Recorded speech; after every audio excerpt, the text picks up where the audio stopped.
Good morning, dear students. Welcome to the class. In today's class, topic is joint and their categories. So we will study what is a joint. A joint is a point in which two separate bones meet together. So that point where the meeting of bone occurs, that is called as joint. Its categories are: first, immovable joint; number 2, partially movable joint; and number 3, freely movable joint. Now first we are going to discuss immovable joints. So first characteristics are these joints, they are fixed, that is they do not show any type of movement. For example, in the skull, so here in the diagram you can see the bones joined together which cannot move. So this is an example of immovable joint. Next we are going to study the number 2, partially movable joint.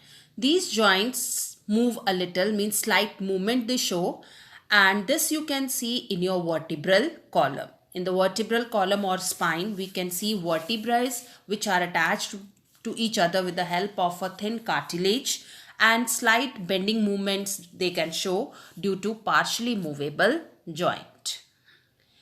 Next we are going to study is the third type of joint, that is your freely movable joint. This mainly you can see in your shoulder, that is a complete movement they can show in all directions, and in your synovial joint which we see in our knee, in your hip, elbows, carpals, that is fingers. So these joints, they articulate and are separated by a joint cavity which is filled with a lubricating synovial fluid. Next is we are going to study in the diagram you can see certain examples of freely movable joint, like in your hinge, elbows, different types, ball and sockets, which you can see in your shoulder and hips, pivot joint, which you see where your skull is placed on the spinal cord, that is your atlas and axis joint, and gliding joint, where two bones are gliding over each other in your wrist. So these are the types of freely movable joint. Now here you can see exercise, that is progress check is given. First try to solve it yourself and then you can match your answers with the exercise given here. Now our next topic in the class is muscles. We will study about the muscles. Now muscles are long bundles of contractile tissues. Each muscle has two ends, fixed end and a movable end. Fixed end is where the muscle originates, and movable end which pulls the other part of the muscle. Now, characteristics of the muscles. They provide the means of all movements. All movement occur due to muscles.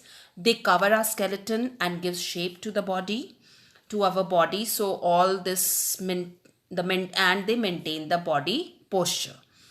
Now there are about 400 muscles in our body and they are divided into two categories: voluntary muscles and involuntary muscles. Voluntary muscles, they are under our control and they work according to our will. For example, like your arms, limbs, etc. Involuntary muscles, they are not under our control. For example, your internal organs, heartbeat, respiration. Heart muscles are also called as cardiac muscles. So these are the types of muscles. Now one more type of muscle is antagonistic muscles, which work in opposite direction. For example, like biceps and triceps. Biceps are called as flexor muscles. Triceps are called as extensor muscles. So they work in opposite direction, that is one relaxes the muscles and one tightens the muscle. So these are some points which have to be remembered and marked in your book. The longest bone in our body is thigh bone, that is your femur bone. Smallest bone is in the ear, that is stapes we mainly call it, but together we call them as ear ossicle. Three small bones are there: malleus, incus and stapes. Nails and teeth, though hard, but they are not considered as bones because they are made up of a dead protein, keratin.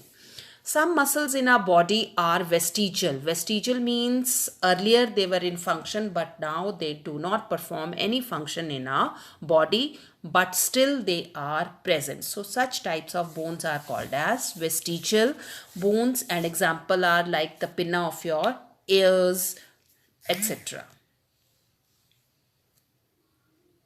Now this is the exercise. Again, try to solve yourself, progress check, and then match your answers with this.